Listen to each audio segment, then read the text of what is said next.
I kept banker out. It's almost like you own the place with the hours you keep. I've been up since 3. Wait, hold on. Why can I hear you? I don't know. I'm not in control of the microphone. You are. There you are. There I am. Now count down. How many from the end? Yeah, I know. It just for some reason didn't seem to work. I've been up since 3:30 this morning, so working. So there you go. I could work from home also. Oh, I see. You're one of those. Yeah, one of those. You're good to work from home. Both places. So Joe walks in and he hands me a story. Now, Joe's very good at this morning I was caught a little off guard. Sonda Eunice had a medical issue, so she wasn't able to come in. So I had some stuff worked out for the show, but you got to fill. You got it's live radio. You got to be prepared. Well, dead air. That's why they call it dead air. And so Joe had some stuff about the 7 scenic boat tours of Florida and everything. Cool. He helped me out. But he walks in at about 10:15. He just hands me this and he walks out. And when he hands stuff to me and I start reading it and it makes me angry, I have to talk about it. And see, that's his reaction. But I'm a little aggravated. Oh, you want me to leave? This happened in early October. Uh-huh. A 9-year-old girl from Mississippi wore a Jesus Loves Me face mask to her school. She was forced to remove it and replace it with one the school approved. On Monday of last week, her parents, Matthew and Jennifer Booth, filed a federal lawsuit alleging religious discrimination. The lawsuit claims that on October 8th, the Booth's daughter Lydia wore a mask to the Simpson Central School District that said, "Jesus loves me." During a computer class, a teacher told her she could not wear the mask with words on it, but did not instruct her to remove it. When Lydia informed her mother that she was confused because Lydia had worn the mask before without any problems. She also had seen other students with masks on that had words on them like New Orleans Saints logo, Black Lives Matter, Jackson State logo, among other things, Gucci, stuff like that, Gucci, those kind of masks. Well, that was an expensive mask. Right. So her mother looked into it and see if there was a school policy that banned masks with words. The lawsuit claims that after being unable to find such a reference, Jennifer posted on Facebook that Lydia would wear the mask again to school. That morning, the school's principal contacted Jennifer Booth and said Lydia's mask violated the school's dress code. You ready what rule they said it violated? Tell me. The code prohibits clothing, advertising, alcoholic beverages, or drug culture, clothing with obscene language or gestures, or clothing of any suggestive nature. So Jesus loves me and say what? So would it be suggestive to say to that New Orleans Saints, that suggests you be a fan of the New Orleans Saints? Would it be suggestive to say Black Lives Matter? That black, that's all suggestion. lives matter, yeah. Right? Yeah. Is it a suggestion? Jackson? Is it a suggestion to buy Gucci because somebody's wearing a Gucci mask? What if you wore one that says Susan loves me? Or I love Susan. Well, that would be suggestive, I guess. Yeah. The principal of the school on the day that Lydia returned poked her head in the classroom, winked at Lydia, then the teacher's assistant asked Lydia to change her mask before lunch so that no one saw her. Here's a word. It might offend somebody. Lydia replaced the mask with one with a panda on it. So now I'm suggesting that you need to like pandas. Wait a minute. Where did pandas come from? China. Where did the flu come from? China. Oh, no. The same afternoon, Jennifer Booth emailed the superintendent of the district and the principal stating, "I am requesting my child return wearing her mask today and have an apology from her school district." The lawsuit states when she was picked up from school, Lydia was upset and crying because she could not wear her mask to school. The lawsuit notes that the mask, according to the principal, caused no disruption, upset no students, and no students objected. The complaint also notes that the defendants regularly permit the students' schoolmates to wear masks with other messages on them. So here is selective censorship. Yeah. That's it. Not by the principal. No, by the school district. Yeah. Well, the principal's the one told her she couldn't wear the mask. Who instructed him to do that? Well, it's who knows? That's right. Doesn't say. There's a pimple that's going to get popped. Yep. And finally. That one, by the way, where that happened? Right. What state did it happen in? Mississippi. Mississippi, okay. Mississippi. MISSISSIPPI, got it. M-I, crooked letter, I, crooked letter, I, humpback, I. I came from up north. Oh, well, that's how I learned to spell Mississippi. Finally, the story that I've been waiting all day for. Oh, sorry, time's up. A Florida couple, Here we go. Jesus, crackers. and this is even worse because you know where the Florida couple's from? Nassau County, where I'm from. Oh. A Florida couple arrested for DUI reportedly attempted to have some sort of sexual relations in the back of the patrol vehicle that was transporting them to jail. Hey, what are you gonna do? Arrest me? Officials said the couple, identified as 35-year-old Megan Lynn Madonaro and 31-year-old Seth Aaron Thomas, were attempting to disrobe in the back of the Nassau County Sheriff's squad car on Friday night. They had been riding bicycles at night without running lights and reportedly came in close contact with a motorist when the deputy stopped and spotted them.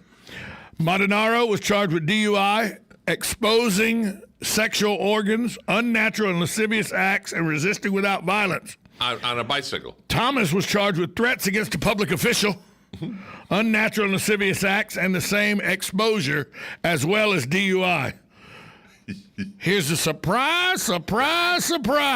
Now, Nassau County, that's what, Jacksonville, or is that lower? No. That's Nassau County. It's just north of Jacksonville. Just north of Jacksonville. Callahan, Hilliard, Yulee, Fernandina Beach, Amelia Island, all those are in Nassau County. In that little knob above Jacksonville that's really in farther north than some of Georgia. Yeah, almost. Right. Right, next to Georgia. But ready for the surprise moment? Tell me. Both have long criminal records. Surprise.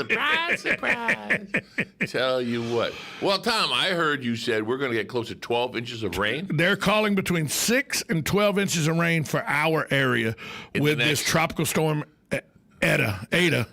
Over the next 4 days. Next 4 days, yeah. Because it's not going anywhere. It's off the coast of the Keys. It's going to go west a little bit, southwest a little bit, and then turn around and come back northeast. I heard 6 days you were going to get rainbow. Yeah, it's going to be Monday. They think it'll be in the Big Bend of Florida Friday about 4 p.m.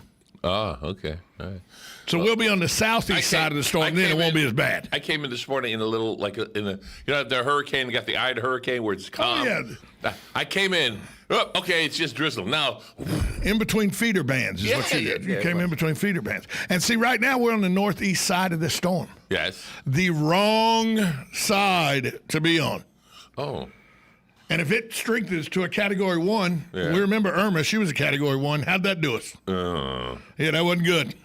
But be prepared to know this. Be prepared that WOCA will be on the radio as long as possible, power being the possibility. That's it. To make sure that we keep you with the latest updates. I know we got a generator out back that works sometimes. Joe kicks it every now and then, and sometimes it works, sometimes it doesn't work. Gone. Forget about it. Yeah. He's like the Russian in what was the movie where Bruce Willis and them went to the asteroid to blow up the asteroid? Oh, there's a movie and a half. I forget what. That's one of those forgettable movies. Yeah, it was one where but the Russian guy said, "I'll show you how it works." He went and beat it with the wrench. Maybe you should go out there and beat it with the wrench. It's gone. It's not there anymore. Not even there anymore. Not anymore. It's gone. It died.